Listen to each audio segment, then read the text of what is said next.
ನಾನೇನು ರಾಜಕಾರಣದಲ್ಲಿ ಇಲ್ಲ, ಆದ್ರೂ ಕೂಡ ನನ್ನ ಜನ ನೀವಂತಪ್ಪ ನನ್ನ ಬೇರೆ ರೊಕ್ಕಿಲ್ಲ, ನನಗೆ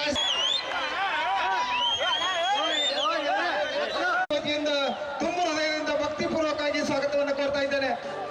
ರಾಜು ಗಂಗೋಡ್ ಅವರು, ಸುರೇಶ್ ನಂಬಾಳ್, ಬಸವರಾಜ್ ವಾಡೇದ್ ನಾನು ವಿನಂತಿಯನ್ನ ಮಾಡ್ತಾ ಇದ್ದೇನೆ. ಈಗಾಗಲೇ ಸನ್ಮಾನ ಯಾರು ಮಾಡ್ತಾರೆ ಅಂತ ನಿಮ್ಗೆಲ್ಲ ವಿಷಯನ ನಾವು ತಿಳಿಸಿದೀವಿ.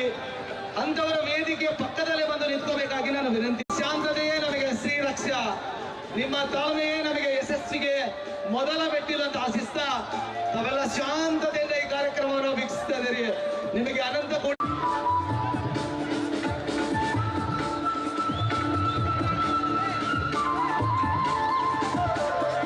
ಈಗ ಶ್ರೀ ಡಾಕ್ಟರ್ ನಾಗಲಕ್ಷ್ಮಿ ಚೌಧರಿ ಅಧ್ಯಕ್ಷರು, ಕರ್ನಾಟಕ ರಾಜ್ಯ ಮಹಿಳಾ ಆಯೋಗ ಈ ಕಾರ್ಯಕ್ರಮಕ್ಕೆ ತುಂಬ ಹೃದಯದ ಭಕ್ತಿಯಿಂದ ಸ್ವಾಗತಿಸಿ ಅವರಿಗೆ ಸನ್ಮಾನಿಸಬೇಕಾಗಿ ವಿನಂತಿಸ್ತಾ ಇದ್ದೀನಿ. ಸರ್ ಶಾಂತತಾ ಕಾಮಣಿಕೇರಿ ದಯವಿಟ್ಟು ಇಲ್ಲಿಂದ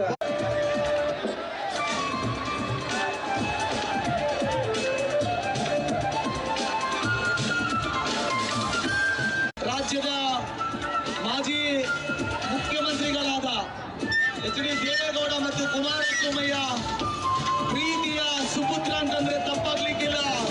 ಮಿಡಿತಗಳಿಗೆ ಸ್ಪಂದಿಸುವಂತ ಯುವ ನಾಯಕರಾದಂತ ಬಿ.ಡಿ. ಪಾಟೀಲ್ ಅವರಿಗೆ ಧನ್ಯವಾದಗಳನ್ನು ಅರ್ಪಿಸ್ತಾ ಇದ್ದೀನಿ. ಅವರ ಆದರ್ಶಗಳು ಶಾಶ್ವತವಾಗಿರಲಿ. ರಾಯಣ್ಣ ಅಮರವಾಗಿದ್ರು ಕೂಡ ರಾಯಣ್ಣನ ಆದರ್ಶಗಳು ಶಾಶ್ವತವಾಗಿ ಸೂರ್ಯಚಂದ್ರ ಇರುವವರೆಗೂ ಕೂಡ ಅಮರ ಆಗಲಿ ಅಂತ ಆಶಿಸ್ತಾ, ಕ್ರಾಂತಿವೀರ ಸಂಗೊಳ್ಳಿ ರಾಯಣ್ಣನ ಜೊತೆಗೆ ಮಹಿಳಾ ಆಯೋಗದ ಅಧ್ಯಕ್ಷರಾದಂತಹ ಡಾಕ್ಟರ್ ನಾಗಲಕ್ಷ್ಮಿ ಚೌಧರಿ ಅವರ ಅಮೃತ ಹಸ್ತದಿಂದ ಉದ್ಘಾಟನೆಗೊಳ್ತಾ ಇದೆ. ಕ್ರಾಂತಿವೀರ ಸಂಗೊಳ್ಳಿ ರಾಯಣ್ಣಗೆ, ಕ್ರಾಂತಿವೀರ ಸಂಗೊಳ್ಳಿ ರಾಯಣ್ಣನವರಿಗೆ ಪ್ರೀತಿಪೂರ್ವಕವಾಗಿ ಪೂಜೆಯ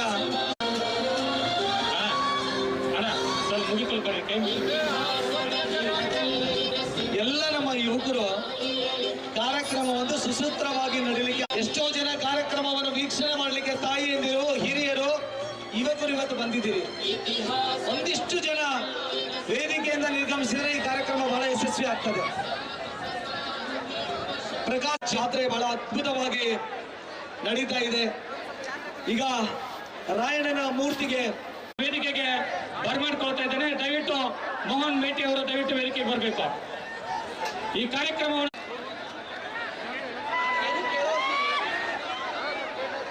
ವೇದಿಕೆ ಎದುರುಗಡೆ ಇರುವ ಎಲ್ಲ ಹಾಗೂ ಈ ಕಾರ್ಯಕ್ರಮಕ್ಕೆ ಪ್ರತ್ಯಕ್ಷ ಪರೋಕ್ಷವಾಗಿ ಕಾರಣೀಭೂತರಾದಂತ ತಮ್ಮೆಲ್ಲರ ಅಂತರಂಗದಲ್ಲಿ ನಿತ್ಯ ನೆಲೆಯಾಗಿರ್ತಕ್ಕಂಥ ಸಚ್ಚಿದಾನಂದ ಸ್ವರೂಪ ನಿತ್ಯ ಇದು ನಮ್ಮೆಲ್ಲರ ಯುವಕರ ಒಂದು ಕನಸಿನ ಕೂಸಾಗಿತ್ತು.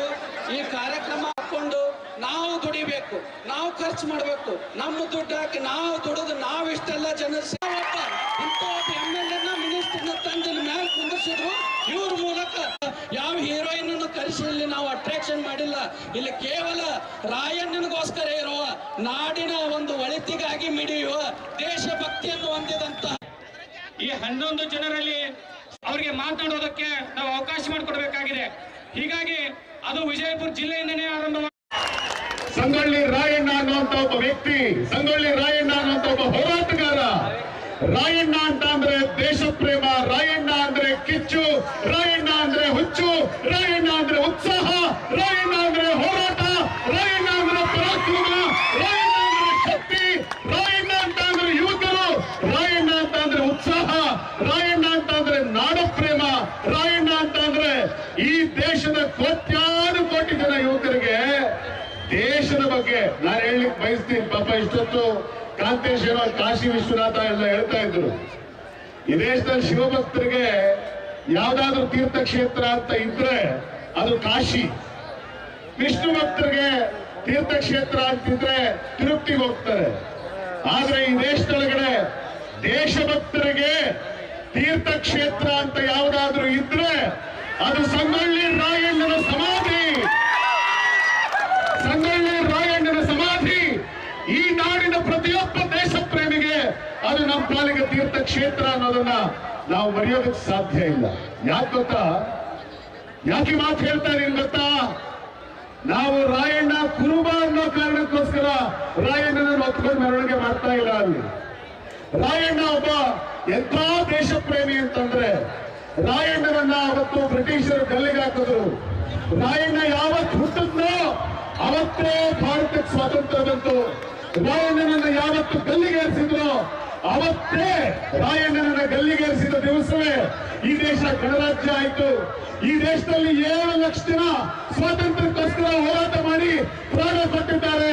ಆದ್ರೆ ಯಾರಾದ್ರೂ ಒಬ್ಬ ದೇಶ ಪ್ರೇಮಿ ಅವನ ಹುಟ್ಟಿದ ದಿವಸ ಸ್ವಾತಂತ್ರ್ಯ, ಅವನು ಗಲ್ಲಿಗೇರಿದ ದಿವಸ ಗಣರಾಜ್ಯ ಅಂತ ಇದ್ರೆ ಅದು ರಾಯಣ್ಣ ಮಾತ್ರ, ರಾಯಣ್ಣ ಮಾತ್ರ, ರಾಯಣ್ಣ ಮಾತ್ರ. ಅಂತ ಇನ್ನೊಬ್ಬನ ಉದಾಹರಣೆ ಗೊತ್ತಿದೆಯಾ ನಿಮ್ಗೆ? ಅಂತ ಇನ್ನೊಬ್ಬನ ಉದಾಹರಣೆ ಗೊತ್ತಿದೆಯಾ ನಿಮ್ಗೆ? ಹೇಳ್ರಿ, ನನಗೆ ಗೊತ್ತಿದ್ಯಾ? ಗೊತ್ತಿದ್ಯಾ? ಈ ದೇಶದಲ್ಲಿ ಎಲ್ಲೂ ಗೊತ್ತಿರೋದಕ್ಕೆ ಸಾಧ್ಯ ಇಲ್ಲ. ಅಂತ ಒಬ್ಬ ವೀರ ಕ್ರಾಂತಿಕಾರಿ ಸಂಗೊಳ್ಳಿ ರಾಯಣ್ಣ. ರಾಯಣ್ಣ ಇವತ್ತು ಬಿ.ಡಿ. ಪಾಟೀಲ್ರೆ ಇದ್ದಾರೆ, ಅವರು ಇದ್ದಾರೆ. ನೀವೆಲ್ಲರೂ ಕೂಡ ನಾವು ಯಾಕೆ ಮೋಹನ್ ಮೇಟಿ ಇರ್ಬೋದು, ಪ್ರಕಾಶ್ ಇರ್ಬೋದು, ಮತ್ತು ನಮ್ಮ ಮಾಲಿಂಗರಾಯ ಅಜ್ಜ ಇರ್ಬೋದು, ಇವರೆಲ್ಲರೂ ಕೂಡ ನಮ್ಮಂತ ಅನೇಕ ಜನ ಯುವಕರನ್ನ ಕೂರಿಸಿದ್ದಾರೆ. ಯಾಕೆ ಕೂರಿಸಿದ್ದಾರೆ ಅಂದ್ರೆ ನಮ್ಮ ಹತ್ರ ಕೋಟಿ ಕೋಟಿ ರೊಕ್ಕ ಇದೆ ಅಂತ ತಂದು ಕೂರಿಸಿಲ್ಲ. ಬಿ.ಡಿ. ಪಾಟೀಲ್ ಹತ್ರ ಬ್ಯಾಂಕ್ ಬ್ಯಾಲೆನ್ಸ್ ಇದೆ ಅಂತ ಕೂರಿಸಿಲ್ಲ. ಇವರೆಲ್ಲರ ಹತ್ರ ಹಣ ಇದೆ ಅಂತ ತಂದು ಕೂರಿಸಿಲ್ಲ. ಯಾಕೆ ನಮ್ಮನ್ನೆಲ್ಲ ತಂದು ಕೂರಿಸಿದ್ದಾರೆ ಅಂತಂದ್ರೆ, ಹಣ ಇಲ್ಲ ಅಂತ ಅನ್ನೋ ಒಂದೇ ಒಂದು ಕಾರಣಕ್ಕೋಸ್ಕರ ರಾಜಕಾರಣಕ್ಕೆ ಹೆದರಿ ನೀವೆಲ್ಲ ಹಂಚಿಕೊಟ್ಟಿದ್ರಿ. ಅವತ್ತು ಸಂಗೊಳ್ಳಿ ರಾಯಣ್ಣ ಒಬ್ಬ ದೇಶ ಪ್ರೇಮಿ ಸಂಗೊಳ್ಳಿ ರಾಯಣ್ಣ ಅವತ್ತು ಹಣ ಇಲ್ಲ, ಹೋರಾಟ ಮಾಡೋದಕ್ಕೆ, ಲಡಾಯಿ ಮಾಡೋದಕ್ಕೆ ಹಣ ಇಲ್ಲ ಅಂತೇಳಿ ಅಂದು ಕೂತ್ಕೊಳ್ಳಿಲ್ಲ. ರಾಜನ ಮಗ ಅಲ್ಲ, ದೊಡ್ಡ ದೊರೆ ಮಗ ಅಲ್ಲ, ಸಾಮ್ರಾಜ್ಯದ ಮಗ ಅಲ್ಲ, ಕೋಶ ಇಲ್ಲ, ಸೇನೆ ಇಲ್ಲ. ಅವನೊಳಗಡೆ ಒಂದೇ ಒಂದಿತ್ತು ರಾಯಣ್ಣನೊಳಗಡೆ. ಅದೇನು ಅಂತ ಅಂದ್ರೆ, ನಾನು ನುಗ್ಗಿ ಹೊಡಿತೀನಿ ಅನ್ನುವಂತ ಕಿಚ್ಚು ರಾಯಣ್ಣನೊಳಗಡೆ ಇತ್ತು. ನಾನು ಸಾಧಿಸಬಲ್ಲೆ ಅನ್ನುವಂತ ಹೋರಾಟದ ಮನೋಭಾವ ಸಂಗೊಳ್ಳಿ ರಾಯಣ್ಣನೊಳಗಡೆ ಇತ್ತು. ಇತ್ತಲ್ವಾ? ಮಾತಾಡ್ರಿ. ಇತ್ತಲ್ವಾ? ಇತ್ತಲ್ವಾ? ಇತ್ತು ತಾನೇ? 100 ವರ್ಷ ಆದ್ಮೇಲೆ ಕೂಡ ನಾವು ರಾಯಣ್ಣನ ನೆನೆಸ್ಕೊಳ್ತಾ ಇದ್ದೇವೆ. ಇವತ್ತು ಬಂಧುಗಳೇ, ರಾಯಣ್ಣ ಅವತ್ತೊಂದು ಮಾತು ಹೇಳಿದಂತೆ, ಕಿತ್ತೂರು ಚೆನ್ನಮ್ಮ ಕೇಳ್ತಾಳೆ, ರಾಯ ನೀ ನನಗೋಸ್ಕರ ಏನು ಮಾಡ್ತೀಯ ರಾಯ ಅಂತ ಕೇಳಿದಾಗ ತಾಯಿ ಚೆನ್ನಮ್ಮ ಹೇಳಿದ ಮಾತೇನು ಅಂದ್ರೆ, ಅವ್ವ ನಾನ್ ನಾಳೆ 100 ಬ್ರಿಟಿಷರ್ ಪರಂಗಿಯರ ತಲೆಯನ್ನು ಕರೆದು ನಿನ್ ಪಾದದ ಬುಡಕ್ ಹಾಕ್ತೀನಿ ಅಂತ ನಾನ್ ನಿನ್ ಪಾದ ಮುಟ್ಟಿ ಪ್ರಮಾಣ ಮಾಡ್ತೀನಿ ಅಂದ್ರೆ, ಒಂದು ವೇಳೆ 99 ತಲೆ ಕಡಿದು ಒಂದು ತಲೆ ಕಂಬಿತ್ತಂದ್ರೆ, ಚೆನ್ನವ್ವ ರಾಯ ಕೊಟ್ಟು ಮಾತು ಉಳಿಸೋಕ್ಕಾಗಿ ತನ್ನ ತಲೆನೇ ಕಡಿದು ನಿನ್ನ ಕಾಲು ಕೆಳಗಡೆ ಹಾಕ್ತಾನವ. ತನ್ನ ತಲೆ ಕಡಿದು ಕೊಟ್ಟು ಮಾತು ಉಳಿಸೋದಕ್ಕಾಗಿ ನಿನ್ನ ಕಾಲು ಕೆಳಗಡೆ ಹಾಕ್ತೀನಿ ಕಣವ ಅಂತ ಹೇಳಿ ಯಾವ ರಾಯಣ್ಣ ಅವತ್ತು ಚೆನ್ನಮ್ಮನಿಗೆ ಮಾತು ಕೊಟ್ಟನೋ, ಎಂಥ ಅದ್ಭುತವಾದ ಹೋರಾಟ ಒಂದು, ಎಂಥ ಕ್ರಾಂತಿಯ ಒಂದು, ಎಂಥ ಕಿಚ್ಚು ಒಂದು. 100 ವರ್ಷ ಆದ್ಮೇಲೆ ಕೂಡ ಅವನ ಹೋರಾಟ, ಅವನ ಕಿಚ್ಚು, ಅವನ ಕ್ರಾಂತಿ ಈ ದೇಶದ ಪ್ರತಿಯೊಬ್ಬ ಯುವಕನ ಹೃದಯದೊಳಗಡೆ ಯಾವಾಗಲೂ ಕೂಡ ರಾಯಣ್ಣ ಅಂದ್ರೆ ದೇಶ ಪ್ರೇಮ ಅಂತಂದ್ರೆ ಸಂಗೊಳ್ಳಿ ರಾಯಣ್ಣ ಅಂತ ಹೇಳಿ ಸದಾ ಮಿಡಿತಾ ಇದೆ ಬಂಧುಗಳೇ, ಸದಾ ಮಿಡಿತಾ ಇದೆ. ಕರ್ನಾಟಕ ಇನ್ ಮುಂದೆ ಹಿಂದೆ ಬದಲಾಗಬೇಕು ಅಂದ್ರೆ ಮಹಾರಾಷ್ಟ್ರಕ್ಕೆ ಹೋಗಿ ಅಲ್ಲಿ ಯಾರಾದ್ರೂ ಎದುರುಗಡೆ ಸಿಕ್ಕಿದ್ರೆ ಏನ್ ಹೇಳ್ತಾರೆ ಗೊತ್ತಾ? ಜೈ ಶಿವಾಜಿ, ಜೈ ಭವಾನಿ ಅಂತ ಹೇಳಿ ಜನ ಘೋಷಣೆಗೆ ಹೋಗ್ತಾರೆ. ನೀವು ಕಲ್ಕತ್ತಾಗೆ ಹೋದ್ರೆ ವಿವೇಕಾನಂದರ ಹೆಸರು ಹೇಳಿ, ಸುಭಾಷ್ ಚಂದ್ರ ಬೋಸ್ ಹೇಳಿ ಘೋಷಣೆಗೆ ಹೋಗ್ತಾರೆ. ನೀವು ತಮಿಳುನಾಡಿಗೆ ಹೋದ್ರೆ ವೀರಪಾಂಡೆ ಕೊಟ್ಟ ಬೊಮ್ಮನ್ನ ಹೆಸರು ಹೇಳಿ ಘೋಷಣೆಗೆ ಹೋಗ್ತಾರೆ. ಆದ್ರೆ ಕರ್ನಾಟಕ ಅಂದ ತಕ್ಷಣ ಮುಂದೊಂದು ದಿವಸ ಇಡೀ ಭಾರತ ದೇಶ ಜೈ ರಾಯಣ್ಣ ಅನ್ನೋ ಘೋಷಣೆಯನ್ನ ಮುಗಿಲು ಮುಟ್ಟೋ ತರ ಕೇಳೋ ತರ ನಾವು ಮಾಡ್ಬೇಕು. ರಾಜಕೀಯ ಅಧಿಕಾರ ಬರಲಿ, ರಾಜಕೀಯ ಅಧಿಕಾರ ಹೋಗಲಿ, ಹಣ ಇರಲಿ, ಹಣ ಇಲ್ಲದೇ ಇರಲಿ, ಜನಬೆಂಬಲದಿಂದ ಮಾತ್ರ ಒಬ್ಬ ನಾಯಕ ಆಗೋದಕ್ಕೆ ಸಾಧ್ಯ ಆಗೋದನ್ನ ನಾವಿವತ್ತು ಅರ್ಥ ಮಾಡ್ಕೊಳ್ಬೇಕಾಗತ್ತೆ. ಈ ಜನ ತೀರ್ಮಾನ ಮಾಡಿದ್ರೆ ಒಬ್ಬ ಬಡವ ಈ ಊರಿನ MLA ಆಗ್ತಾನೆ, ಆಗಲ್ವಾ? ಆಗಲ್ವಾ? ನೀವು ಕುರಿ ಕೊಟ್ಟು, ಕಂಬಳಿ ಕೊಟ್ಟು, ನಿಮ್ಮ ಮನೆ ಒಳಗಡೆ ಇರುವಂತ ರೊಟ್ಟಿ ಕೊಟ್ಟು ಒಬ್ಬ ಬಡವನ ತಲೆ ಮೇಲೆ ಕೈ ಇಟ್ಟು ಹರಿಸಿ ಆಶೀರ್ವಾದ ಮಾಡಿದರೆ ಈ ಕ್ಷೇತ್ರದಲ್ಲಿ ಒಬ್ಬ ಬಡವ ಹಣವಂತ ಅಲ್ಲ, ಒಬ್ಬ ಸಾಮಾನ್ಯ ಬಡವ ನಾಳೆ ದಿವಸ ಈ ಕ್ಷೇತ್ರದೊಳಗೆ ಶಾಸಕ ಆಗೋದಕ್ಕೆ ಸಾಧ್ಯ ಇದೆ. ಶಕ್ತಿ ನಿಮ್ಮೊಳಗಡೆ ಇದೆ.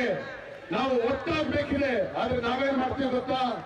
ಸಂಗೊಳ್ಳಿ ರಾಯಣ್ಣ ಹಿಡ್ಕೊಟ್ಟವ್ರು ಯಾರ್ರಿ? ಅಪ್ಪವ್ರ ಯಾರ್ರಿ? ಅತ್ಯಂತಿಲ್ಲ. ಬಹುಶಃ ಕರ್ನಾಟಕದ ಇತಿಹಾಸದಲ್ಲಿ ಮೊಟ್ಟ ಮೊದಲ ಬಾರಿಗೆ ವಿಜಯಪುರದಲ್ಲಿ ರಾಯಣ್ಣನ ಹೆಸರಿನಲ್ಲಿ ಒಂದು ಜಾತ್ರೆಯನ್ನ ಮಾಡ್ತಾ ಇದ್ದೇವೆ. ಬಹುಶಃ ನಿಮ್ಗೆಲ್ಲ ಗೊತ್ತಿದೆ, ವಿಜಯಪುರದಲ್ಲಿ ಹುಲಿಜಂತಿ ಮಾಳಿಂಗರಾಯಪ್ಪನ ಜಾತ್ರೆ ಆಕೈತಿ, ಅರಕೇರಿ ಅಮೋಘ ಸಿದ್ದನ ಜಾತ್ರೆನೂ ಆಕೈತಿ, ಗೊಲಗೇರಿ ಗೊಲ್ಲಾಳೇಶ್ವರನ ಜಾತ್ರೆನೂ ಆಕೈತಿ, ಶಿರೂರಿನ ಶಾಂತಮಯ ಆಚಾರ್ಯರ ರೇವಣ ಸಿದ್ದೇಶ್ವರ ಜಾತ್ರೆನೂ ಆಕೈತಿ. ಈ 4 ಜಾತ್ರೆಗೆ ಹೆಂಗ್ ಹೋಗ್ತೀರಿ ಅಂದ್ರೆ ಭಂಡಾರ ತೋರ್ತೀರಿ, ಕಾಯಿ ಹೊಡೆಸ್ಕೊಂತೀರಿ, ಹೊಳೆ ನಿಮ್ ಊರಿಗೆ ಹೋಗ್ತೀರಿ. ಬಟ್ ಸಂಗೊಳ್ಳಿ ರಾಯಣ್ಣನ ಜಾತ್ರೆ, ಇನ್ನೊಂದು ಗೊಲ್ಲಾಳ ಸಿದ್ದೇಶ್ವರನ ಜಾತ್ರೆ, ಇನ್ನೊಂದು ಅರಕೇರಿ ಅಮೋಘ ಸಿದ್ದನ ಜಾತ್ರೆ ಆಗಬಾರ್ದು. ಈ ಕಾರ್ಯಕ್ರಮವನ್ನು ಯಾಕೆ ಆಯೋಜನೆ ಮಾಡಿದಾರ ಪ್ರಕಾಶ್ ಜಾಲಗೇರಿ ಅವರು, ಮೋಹನ್ ಮೇಟಿ ಅವರ ತಂಡ, ಒಂದು ಆತ್ಮಾವಲೋಕನವನ್ನು ಮಾಡಿಕೊಳ್ತಕ್ಕಂಥ ಸಮಾರಂಭ ಆಗಬೇಕು. ಬಿಜಾಪುರದ ಕುರುಬರು ಯಾರು ಬಂದು ಕೇಕಿ ಹಾಕಿದ್ರು ಕುರಿ ಬೇವು ಅಂತ ಆಗಬಾರ್ದು. ಮನೆ ಬರ ನಾವ್ ಇಷ್ಟು ದಿವಸ ಅದನ್ನ ಮಾಡೀವಿ. 3.5 ಲಕ್ಷ ಇರ್ತಕ್ಕಂಥ ಕುರುಬರ ಒಂದು ನಾಡಿನಲ್ಲಿ ಒಬ್ಬನೇ ಒಬ್ಬ ಶಾಸಕನನ್ನ ಮಾಡಲಿಕ್ಕಾಗಿಲ್ಲ ಅನ್ನೋದನ್ನ ನಾವು ಆತ್ಮಾವಲೋಕನ ಮಾಡಿಕೊಳ್ಬೇಕು. ಈ ಜಿಲ್ಲೆಗೆ 3 ಜನ ಜಿಲ್ಲಾ ಪಂಚಾಯತ್ ಅಧ್ಯಕ್ಷರು ಕುರುಬರಾಗಿದ್ದಾರೆ, 1-2 ಉಪಾಧ್ಯಕ್ಷರಾಗ್ಯಾರ. ನಿಮ್ಮೆಲ್ಲ ಸಹಕಾರದಿಂದ ಜಿದ್ದಿ ಅಂತಕ್ಕಂಥ ಒಬ್ಬ MLC ಆಗ್ಯಾರ. ಆದ್ರೆ ಇಲ್ಲಿ ಮತ್ತ ನೀವು ಮುಖ್ಯಮಂತ್ರಿನೂ ಮಾಡಿರಿ, ಬಹಳ ಖುಷಿ ಪಡ್ತೀರಿ. ದೊಡ್ಡವರು ಇಲ್ಲಿ ಬಂದು ಭಾಷಣ ಮಾಡೋಣ, ಖುಷಿ ಪಡ್ತೀರಿ. ಸಿದ್ದರಾಮಯ್ಯ ದೊಡ್ಡ ಹೋಗ್ಬೇಕು ಮುಖ್ಯಮಂತ್ರಿ ಮಾಡಿ, ಯತೀಂದ್ರನ್ನು ಮಂತ್ರಿ ಮಾಡಿ. ಆದ್ರೆ ಬಿಜಾಪುರ ಜಿಲ್ಲಾದಾಗ ಸಿದ್ದರಾಮಯ್ಯ ಆಗುದು ಯಾವಾಗ, ಯತೀಂದ್ರ ಆಗುದು ಯಾವಾಗ ಅನ್ನೋದನ್ನ ನಾವ್ ಯಾರು ಯೋಚನೆ ಮಾಡಕತ್ತಿಲ್ಲ. ನಿಮ್ಮ ಹತ್ರ ಕೈ ಮುಗಿದು ಕೇಳ್ಕೊಳ್ತೀನಿ ಅಣ್ಣ ತಮ್ಮಂದಿರೆ. ಬಹುಶಃ BD ಪಾಟೀಲ್ ಹೆಸರು ಹೇಳಿದಾಗ ಇಲ್ಲಿರ್ತಕ್ಕಂಥ ಉತ್ಸಾಹಕ್ಕೆ ನೋಡಿದ್ರ ಈ ಕಾರ್ಯಕ್ರಮ ಒಂದು ಸಾರ್ಥಕ ಆಗ್ತದೆ ಅಂತ ಅನಿಸ್ತೈತಿ. ಆದ್ರೆ ಆ ಉತ್ಸಾಹಕ್ಕೆ ಅವರನ್ನ ಶಕ್ತಿ ಸೌಧದವರೆಗೆ ಕಳಿಸುವವರೆಗೆ ಇರಬೇಕು, ಅವರನ್ನ ಶಕ್ತಿ ಸೌಧದವರೆಗೆ ಕಳಿಸುವವರೆಗೆ ಇರಬೇಕು. ನಾನು ನಿಮ್ಮ ಹತ್ರ ಕೈ ಮುಗಿದು ಕೇಳ್ಕೊಳ್ತೇನೆ. ಸಂಗೊಳ್ಳಿ ರಾಯಣ್ಣನ ಜಾತ್ರೆ ಒಂದು ದೊಡ್ಡ ಮಟ್ಟದ ಏನಂತಂದ್ರೆ ಮೆರವಣಿಗೆ ಆಗಬಾರದು. ಸಂಗೊಳ್ಳಿ ರಾಯಣ್ಣನ ಜಾತ್ರೆ ಇನ್ನೊಂದು ಯಾವುದೋ ಅಮೋಘ ಸಿದ್ದನ ಜಾತ್ರೆ ಆಗಬಾರ್ದು. ಸಂಗೊಳ್ಳಿ ರಾಯಣ್ಣನ ಜಾತ್ರೆ ಬರೇ ನಾವು ಬಂದು ಕೇಕಿ ಹೊಡೆದು ಸಿಳ್ಳಿ ಹೊಡೆದು ಹೋಗ್ತಕ್ಕಂಥ ಜಾತ್ರೆ ಆಗಬಾರ್ದು. ಇವತ್ತಿನ ಸಂಗೊಳ್ಳಿ ರಾಯಣ್ಣನ ಜಾತ್ರೆ ವಿಜಯಪುರದ ರಾಜಕೀಯ ಇತಿಹಾಸದಲ್ಲಿ ಹೊಸ ಕ್ರಾಂತಿಯನ್ನು ಬರೀತಕ್ಕಂಥ ಜಾತ್ರೆ ಆಗಬೇಕು. ಹೊಸ ಕ್ರಾಂತಿಯನ್ನು ಬರೀತಕ್ಕಂಥ ಜಾತ್ರೆ ಆಗಬೇಕು. ದೊಡ್ಡ ನಾಯಕರನ್ನ ಕರೆಸಿ ಭಾಷಣ ಮಾಡಿ ಕೇಕೆ ಚಪ್ಪಾಳೆ ಹೊಡೆದು ಊಟ ಮಾಡಿ ಹೋದ್ರ ಸಮಾರಂಭಗಳ ಯಶಸ್ವಿ ಆಗೋದಿಲ್ಲ ಸ್ನೇಹಿತರೆ. ರಾಜಕೀಯ ಶಕ್ತಿನೇ ಶಕ್ತಿ ಅನ್ನೋದನ್ನ ಅರ್ಥ ಮಾಡ್ಕೋಬೇಕು. Political power is the keeper all powers ಅಂತ ಹೇಳ್ತಾರ, bullet is powerful Dhan ballot ಅಂತ ಹೇಳ್ತಾರ. ನಾನು ನಿಮ್ಮ ಹತ್ರ ಕೈ ಮುಗಿದು ಕೇಳ್ಕೊಳ್ತೇನೆ, ಅವ್ರು ಯಾವ ಪಕ್ಷದ ಇಲ್ರಿ, ಇವತ್ತು ನೀವು ಬಿಜಾಪುರದಲ್ಲಿ ತೀರ್ಮಾನ ಮಾಡಬೇಕು. ಈ ಜಿಲ್ಲೆಯಲ್ಲಿ 3 ಮತಕ್ಷೇತ್ರದಲ್ಲಿ ನಾವು ಅತಿ ಹೆಚ್ಚು ಜನ ಕುರುಬರಿದ್ದೇವೆ. ಇನ್ನುಳಿದ 3-4 ಮತಕ್ಷೇತ್ರದಲ್ಲಿ 2ನೇ ಸಮುದಾಯದಲ್ಲಿ ಇದ್ದೇವೆ. ನಾವು ತೀರ್ಮಾನ ಮಾಡಬೇಕು. ಪಕ್ಷ ಯಾವುದೇ ಇರಲಿ, ನಮ್ಮ ಸಮಾಜದ ವ್ಯಕ್ತಿ ಏನಾದ್ರೂ ಚುನಾವಣೆಗೆ ನಿಂತ ಅದು ಹಾಲು ಮತ ಪಕ್ಷ ಅಂತ ತೀರ್ಮಾನ ಮಾಡಬೇಕು. ಹಾಲು ಮತ ಪಕ್ಷ ಅಂತ ತೀರ್ಮಾನ ಮಾಡಬೇಕು. ಇವತ್ತು ಸಂಗೊಳ್ಳಿ ರಾಯಣ್ಣನ ಹೆಸರಿನಲ್ಲಿ ಹೆಂಗೆ ಕೂಡಿದಿರಲ್ಲ, ಅವತ್ತು ಹಾಲು ಮತ ಪಕ್ಷದ ಹೆಸರಿನಲ್ಲಿ ಕೂಡ್ಬೇಕು. ಇವತ್ತು ಸ್ವಾಮೀಜಿಗಳು ಒಂದು ತೀರ್ಮಾನ ಮಾಡಬೇಕು. ನಾವು ರಾಯಣ್ಣನ ಯಾರ ಮಗ ಅಂತ ಕರಿತೀವಿ, ಸಾಮಾನ್ಯವಾಗಿ ಯಾರ ಮಗ ಅಂತ ಕರಿತೀವಿ, ಚೆನ್ನಮ್ಮನ ಮಗ ಅಂತ ಕರಿತೀವಿ. ಅದೇ ಚೆನ್ನಮ್ಮನ ಮೂರ್ತಿಯನ್ನು ವಿಜಯಪುರ ಬಸ್ ಸ್ಟ್ಯಾಂಡ್ ನಲ್ಲಿ ದೊಡ್ಡದಾಗಿ ನಿಲ್ಲಿಸ್ಯಾರ. ಇವತ್ತಿನ ಸಭೆ ಘಂಟಾಘೋಷವಾಗಿ ತೀರ್ಮಾನ ಮಾಡಬೇಕು. ಚೆನ್ನಮ್ಮನ ಪಕ್ಕದಲ್ಲಿ ರಾಯಣ್ಣನ ದೊಡ್ಡ ಮೂರ್ತಿ ವಿಜಯಪುರದಲ್ಲಿ ಪ್ರತಿಷ್ಠಾಪನೆಗೊಳ್ಳಬೇಕು. ಅಂದಾಗ ಮಾತ್ರ ಈ ರಾಯಣ್ಣನ ಜಾತ್ರೆಗೆ ಒಂದು ಶಕ್ತಿ ಬರ್ತದೆ ಅಂತಕ್ಕಂಥ ಮಾತನ್ನು ಹೇಳಲಿಕ್ಕೆ ಬಯಸ್ತೇನೆ. ಇಡೀ ವಿಜಯಪುರ ಜಿಲ್ಲೆಯ ಹಾಲು ಮತ ಸಮಾಜದ ಎಲ್ಲ ಹಿರಿಯರಲ್ಲಿ ನಾನು ಕೈ ಮುಗಿದು ಕೇಳ್ಕೊಳ್ತೇನೆ. ಬೇರೆಯವರ ಪಲ್ಲಕ್ಕಿಯನ್ನು ಹೊತ್ತು ಮೆರೆಸಿದ್ದು ಸಾಕು. ನಿಮ್ಮ ಪಲ್ಲಕ್ಕಿಯನ್ನ ನಿಮ್ಮ ನಾಯಕರನ್ನ ಆಯ್ಕೆ ಮಾಡಿಕೊಳ್ತಕ್ಕಂಥ ಇವತ್ತು ವಿಜಯಪುರದಲ್ಲಿ ಕೇಕೆ ಹೊಡಿತೀವಿ. ಬೆಂಗಳೂರಿಗೆ ಹೋದ್ರೆ ನಿಮ್ಗೆ ಮನೆಯೊಳಗೆ ಯಾರು ಬರಮಾಡ್ಕೊಳ್ಳಂಗಿಲ್ಲ, ಕರೆದು ಮಾತಾಡ್ಸಂಗಿಲ್ಲ. ಅಂತವರನ್ನು ಕರ್ಕೊಂಡ್ ಬಂದೆಲ್ಲ ನೀವು ದೊಡ್ಡ ದೊಡ್ಡ ನಾಯಕರನ್ನು ಮಾಡೋ ಬದಲಾಗಿ ಇಲ್ಲೇ ಒಬ್ಬ ರಾಯಣ್ಣನನ್ನ, ರಾಜಕೀಯ ರಾಯಣ್ಣನನ್ನ ತಯಾರು ಮಾಡಬೇಕು ಅಂತಕ್ಕಂಥ ಮಾತನ್ನು ಹೇಳಿ ನಿಮ್ಮೆಲ್ಲರಿಗೂ ವಂಚಿ ನನ್ನ ಮಾತುಗಳನ್ನು ಮುಗಿಸ್ತೇನೆ. ವೇದಿಕೆ ಕರೆದು ಮೈಕ್ ಕೊಡಲ್ರಿ ಅಂತದ್ರಲ್ಲಿ ನಾವ್ 4 ಜನಕ್ಕೆ ವೇದಿಕೆ ಕೊಟ್ಟಿದ್ದೀರಪ್ಪ, ಮೈಕ್ ಕೊಟ್ಟಿದ್ದೀರಪ್ಪ, ಮಹಿಳಾ ಆಯೋಗದ ಅಧ್ಯಕ್ಷನ ಕರೆಸಿ ಗೌರವಿಸಿದಿರಪ್ಪ. ಯಾವಾಗ ಒಂದು ಸಮಾಜ ಮುಂದೆ ಬರುತ್ತೆ ಅಂತಂದ್ರೆ ವೇದಿಕೆಯಲ್ಲಿ ಅರ್ಧದಷ್ಟು ಮಹಿಳೆ ಬೇಕು, ಸಮಾಜದ ಮಹಿಳೆ. ಅವಾಗಲೇ ಮಾತ್ರ ಸಮಾಜ ಮುಂದುವರಿಯಕ್ಕೆ ಸಾಧ್ಯ. ಡಾಕ್ಟರ್ BR ಅಂಬೇಡ್ಕರ್ ಒಂದು ಮಾತು ಹೇಳ್ತಾರೆ, ಯಾವ ಸಮಾಜವನ್ನ ನೀವು ಕೇಳಿಸ್ಕೊಳ್ಳ, ಯಾವ ಸಮಾಜವನ್ನ ನೀವು ನಮ್ಮ ಸಮಾಜ ಬಹಳ ಬೆಳೆದೈತೆ ಅಂತ ಹೇಳ್ತೀರಲ್ರಿ, ನಿಮ್ ಸಮಾಜ ಬೆಳೆದಿದೆ ಅಂತ ನಿಮ್ಮನ್ನ ನೀವು ಲೆಕ್ಕ ಹಾಕಬೇಕಾದ್ರೆ ಆ ಸಮಾಜದ ಹೆಣ್ಣು ಮಗಳ ಸ್ಥಿತಿಗತಿಗಳನ್ನ ಅರಿಬೇಕು. ಅವಾಗ ಮಾತ್ರ ಆ ಸಮಾಜ ಬೆಳೆದಿದೆ ಅಂತ ಹೇಳಕ್ಕೆ ಸಾಧ್ಯ. ಹೌದಾ ಇಲ್ಲ? ಹೌದಾ ಇಲ್ಲ?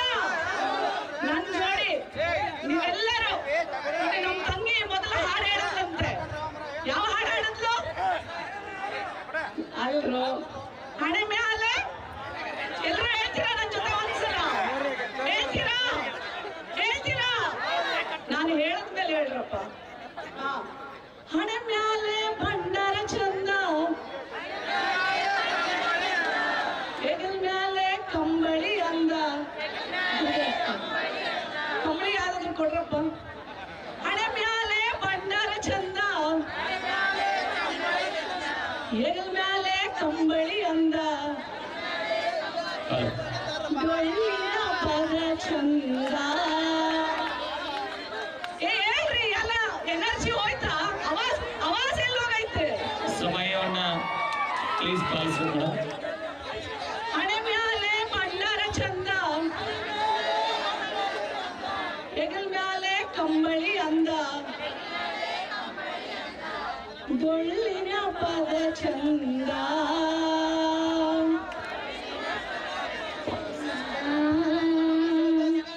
ನಮ್ಮ ಸಂಸ್ಕೃತಿ ಶ್ರೀಗಂಧ.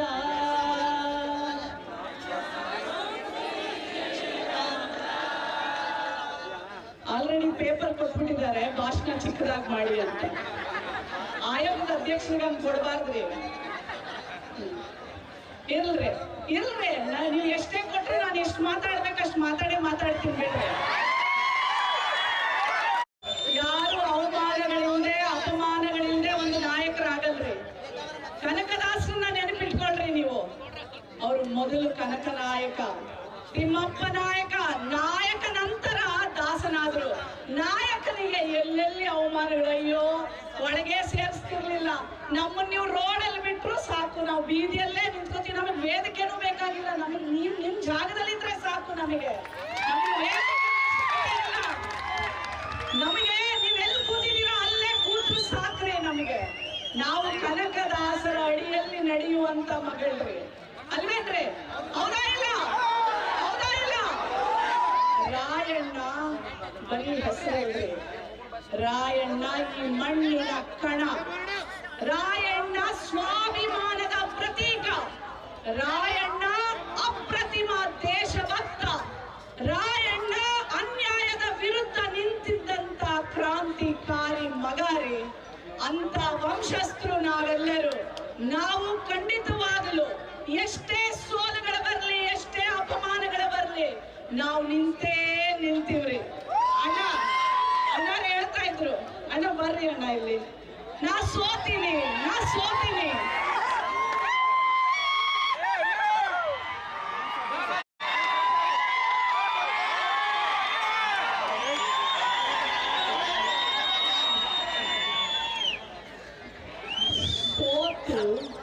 ಬರೀ ಸೋಲು ಉಳಿದೆ ಗೆದ್ರೆ ಅದು ಬರೀ ಗೆಲುವಷ್ಟೇ ರೀ.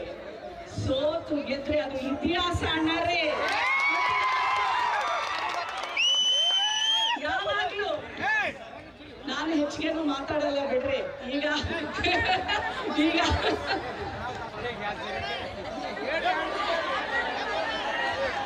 ಮಾತಾಡ್ಬೇಕ ಬೇಡ್ರಿ?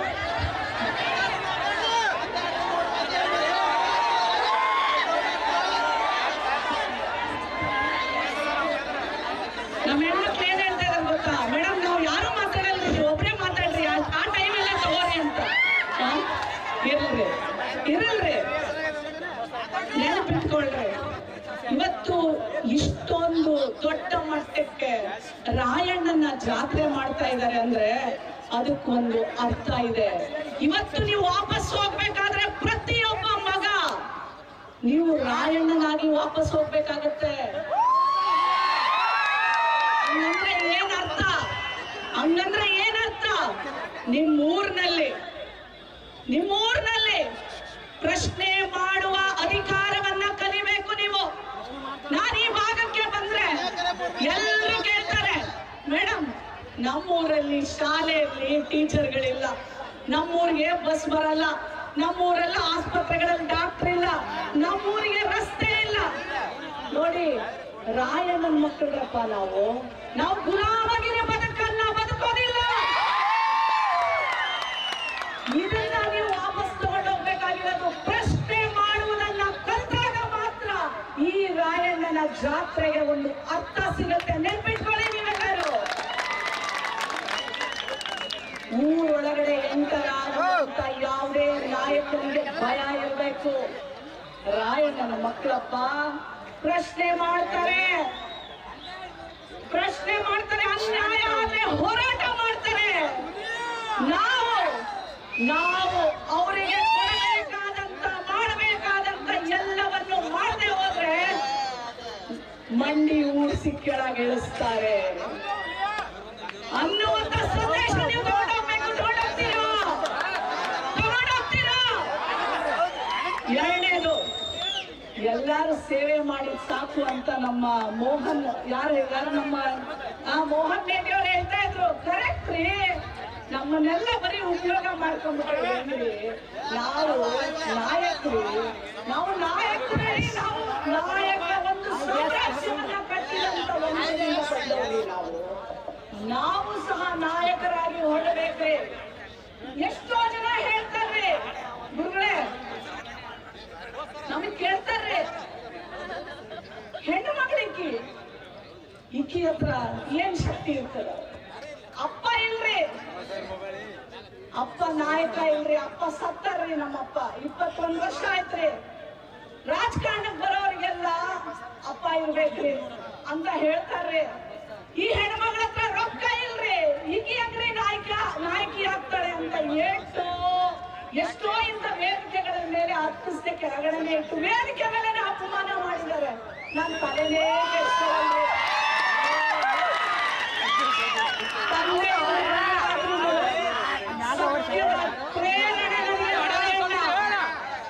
ಸಾಮಾಜಿಕ ಬದ್ಧತೆಗೆ ಪ್ರೇರಣೆ, ಮಾನವೀಯತೆಗೆ ಪ್ರೇರಣೆ ನನಗೆ ಈ ನಾಡಿನ ಕಲ್ಯಾಣ ಕರ್ನಾಟಕದ ಕ್ರಾಂತಿಯನ್ನ ಹುಟ್ಟಿಸಿದಂತ ಬಸವಣ್ಣ. ಇವರೆಲ್ಲರೂ ರಾಯಣ್ಣನ ಕೃಪೆ, ಅಂಬೇಡ್ಕರ್ ಅವರ ಶಕ್ತಿ, ಬಸವಣ್ಣನವರ ಮನುಷ್ಯತ್ವ ಇಷ್ಟಿದ ಮೇಲೆ ಯಾವ ಸಂಪತ್ತಿದ್ದವರು ಏನು ಮಾಡಕ್ ಆಗುದಿಲ್ರಿ. ಸತ್ಯವಾಗಿ ನಡೀತೀವ್ರಿ. ಎಲ್ಲಿ ಕರ್ಕೊಂಡು ಹೋಗ್ತಾರೆ ಭಗವಂತ ಅಲ್ಲಿ ಕರ್ಕೊಂಡೋಗ್ಲಿ, ಏನು ಆಸೆ ಇಲ್ಲ. ಸೇವೆ ಒಂದೇ. ರಾಯಣ್ಣನ ಹತ್ರ ದುಡ್ಡಿರ್ಲಿಲ್ರಿ. ಸಾವಿರಾರು ಜನ ನಿಮ್ಮಂತ ಯುವಕರನ್ನ ಕೂಡ ಹಾಕೊಂಡು ರಾತ್ರಿ ಬರ್ತಾನ್ರಿ ಊರಿಗೆ ಕೇಳಕ್ರಿ, ಏನಾದ್ರೂ ಕೊಡ್ರವ. ಸಾವಿರಾರು ಜನ ನನ್ನ ಜೊತೆ ಇದ್ದಾರೆ, ಕಿತ್ತೂರನ್ನ ಉಳಿಸ್ಬೇಕು, ಅವರಿಗೆ ಉಳಿಸ್ಬೇಕವ್ವ ತಾಯಿ ಅಂತ ಭಿಕ್ಷೆ ಬೇಡ್ತಾರೆ. ಅವರು ಬಂದು ಜನ ಹೇಳ್ತಾರೆ, ಒಂದು ಹೆಣ್ಣು ಮಗಳು ಬರ್ತಾಳೆ, ತನ್ನ ಮಾಂಗಲ್ಯವನ್ನು ಕೊಡ್ತಾಳೆ, ರಾಯಣ್ಣ ಈ ಮಾಂಗಲ್ಯವನ್ನು ತಗೊಂಡೋಗ್ ರಾಯಣ್ಣ ನೀನು. ರಾಯಣ್ಣ ಹೇಳ್ತಾನೆ, ಈ ಮಾಂಗಲ್ಯವನ್ನು ತಗೊಂಡೋಗಿ ನಾನೇನ್ ಮಾಡ್ಲಿ? ನಿನಗೊಬ್ಬ ಮಗ ಇದ್ರೆ ಮಗನನ್ನ ಕೊಡು. ಈ ದೇಶಕ್ಕೋಸ್ಕರ ಅವನು ಪ್ರಾಣ ಬಿಟ್ರೆ ಅಂತ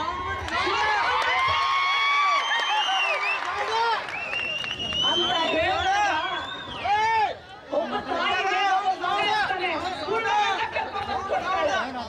ನಿನ್ನ ಮಗ ಕೂಡ ತಾಯಿನ ಏನ್ ಮಾಡ್ಲಿ ಅಂತ ತಾಯಿ ಹೇಳ್ತಾಳೆ, ರಾಯಣ್ಣ ಮಗನಿಗೆ ಬೀಳಿ ಆ ಏಟು. ರಾಯಣ್ಣ ನೀನು ಉಳಿಬೇಕು ಈ ಭೂಮಿಯಾಗ ಅಂತ ಹೇಳ್ತಾನೆ ಆ ತಾಯಿ. ಆ ತಾಯಿ ನೀವೆಲ್ಲರ ತಾಯಿ ಆಗಬೇಕು. ನನಗೆ ನೀವೆಲ್ಲ ರಾಯಣ್ಣರೇ. ನನಗೆ ನೆನಪಿಟ್ಕೊಳ್ಳಿ, ರಾಯಣ್ಣನಿಗೆ ಯಾವುದು ಜಾತಿ ಇರಲಿಲ್ಲ. ಕಿತ್ತೂರು ರಾಣಿ ಚೆನ್ನಮ್ಮನೇ ತಾಯಿ. ಆ ತಾಯಿಗೆ ಎಲ್ಲರೂ ರಾಯಣ್ಣನೇ. ಇವತ್ತಿನಿಂದ ಪ್ರತಿಯೊಂದು ಮನೆಯಲ್ಲಿ ಒಬ್ಬ ರಾಯಣ್ಣ ಹುಟ್ಟು ಬರಲಿ, ಒಬ್ಬ ಕಿತ್ತೂರು ರಾಣಿ ಚೆನ್ನಮ್ಮ ಹುಟ್ಟು ಬರಲಿ. ಮೇಡಮ್ ಪ್ಲೀಸ್ ಆಯ್ತು, ಮುಗೀತು. ಪ್ಲೀಸ್.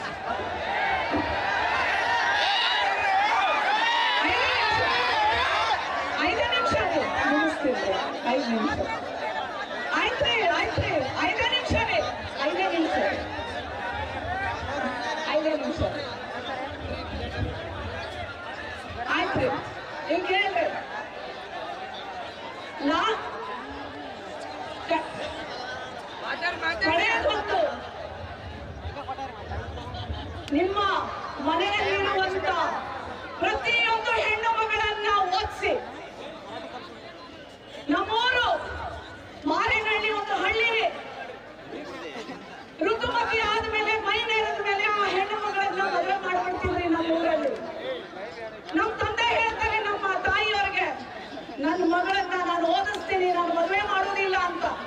ನಾನು ಓದ್ತೀನ್ರಿ, ಆ ಇಡೀ ಊರಿಗೆ ಮೊದಲನೇ ವಿದ್ಯಾವಂತೆ ಆಗ್ತೀನ್ರಿ, ಮೊದಲನೇ ಡಾಕ್ಟರ್ ಆಗ್ತೀನ್ರಿ. ಇವತ್ತು ನೋಡ್ರಿ, ಮಹಿಳಾ ಆಯೋಗದ ಅಧ್ಯಕ್ಷೆಯಾಗಿ ವಿಜಯಪುರ ಜಿಲ್ಲೆಯ ವೇದಿಕೆಗೆ ಬಂದಿನ್ರಿ. ನಿಮ್ಮನೆ ಪ್ರತಿಯೊಂದು ಹೆಣ್ಣುಮಗಳನ್ನ ಓದಿಸ್ಬೇಕ್ರಿ. ಇದು ಇವತ್ತು ರಾಯಣ್ಣ ಜಾತ್ರೆಯ ಪ್ರಮಾಣ. ಮಾಡ್ತೀರಾ? ಮಾಡ್ತೀರಾ? ಮಾಡ್ತೀರಾ? ನಿಮ್ಮನೆ ಹೆಣ್ಣು ಮಗಳಿಗೆ ಯಾರು ಹೊಡಿಬಾರ್ದ್ರಿ, ಬೈಬಾರ್ದ್ರಿ, ಗೌರವಿಸ್ಬೇಕ್ರಿ. ನೀವು ರಾಯಣ್ಣನ ಮಕ್ಕಳೇ ಆಗಿದ್ರೆ ಆ ತಾಯಿಯನ್ನ ಗೌರವಿಸ್ಬೇಕ್ರಿ. ಗೌರವಿಸ್ತೀರಾ?